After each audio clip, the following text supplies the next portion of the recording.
Narsingi PS లో వాళ్ళు తప్పుడు ఉండాల్సింది. దాంట్లో ఇప్పుడు రెండు ఇష్యూస్. ఒకటి, ఇంత ముందు ఒకసారి వచ్చి ఒక పిటిషన్ ఇచ్చి వెళ్ళింది ఆమె. ఏది ఒక 4 రోజుల క్రితం అనుకుంటా. ఆమె వచ్చి నన్ను రాజ్ తరుణ్ యొక్క ప్రజెంట్ గర్ల్ ఫ్రెండ్ వాళ్ళు కొంతమంది వ్యక్తులు బెదిరిస్తున్నారు అని మాత్రం రాసిచ్చి వెళ్ళింది. మేము ఒక నోటీస్ ఇచ్చాం. అంటే బెదిరిస్తున్నారంటే ఫిజికల్ గా బెదిరించడం ఒకటి ఉంటుంది, లేదా ఫోన్లోనో లేకపోతే ఇంకో రకంగా ఎలక్ట్రానిక్ మీడియాలో మాధ్యమాల ద్వారా బెదిరించడం. ఆ క్లారిటీ ఇస్తే కదా మనము వాళ్ళ సిడిఆర్ కానీ లేకపోతే దానికి ఒక ఎవిడెన్స్ కలెక్ట్ చేసుకోవడానికని అడిగాం. ఆ క్లారిటీ అడిగాం అని.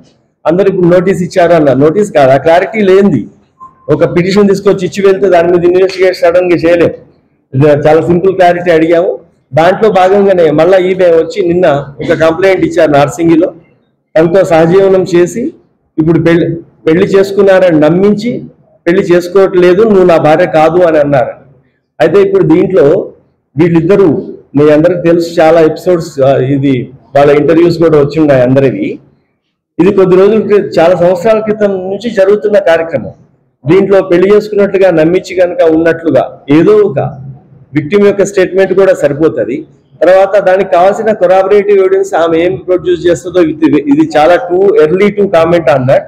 ఒకవేళ ఆమె ఆధారాలు సబ్మిట్ చేస్తే దాంట్లో తగిన చట్టరీత్యా చర్య చేశాము. ఎఫ్ఐఆర్ చేశాము.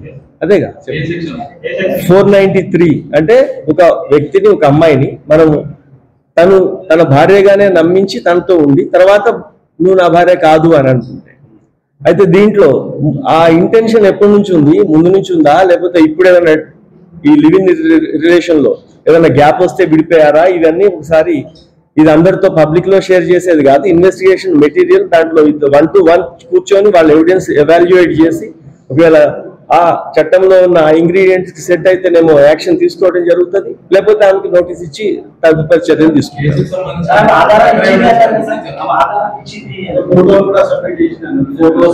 ఇప్పుడు మనము ఇప్పుడు మీరు ఏది అది మాట్లాడినా ఇక్కడ నేను అది కాంట్రరీ అవుతుంది.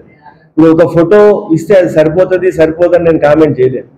అది ఆ చట్టంలో ఉన్న ఆ ఇంగ్రీడియంట్స్ కి సరిపడే ఎవిడెన్స్ అయితేనేమో కేసు చేస్తాను, అతన్ని చర్య తీసుకుంటాను. ఇప్పుడు ఆపరేషన్ లేకుండానే మోకాళ్లకు ప్లాస్మా ట్రీట్మెంట్. మీ ఆర్థోపెటిక్ సమస్యలన్నిటికీ రోబోటిక్ టెక్నాలజీ ద్వారా తక్కువ ఖర్చుతో శాశ్వత పరిష్కారం. ఫ్రీ కన్సల్టేషన్, ప్రతి ట్రీట్మెంట్ పై 20% డిస్కౌంట్. ఈ ఆఫర్ కొద్ది రోజులు మాత్రమే. త్వరపడండి. V9 hospitals 9281465842.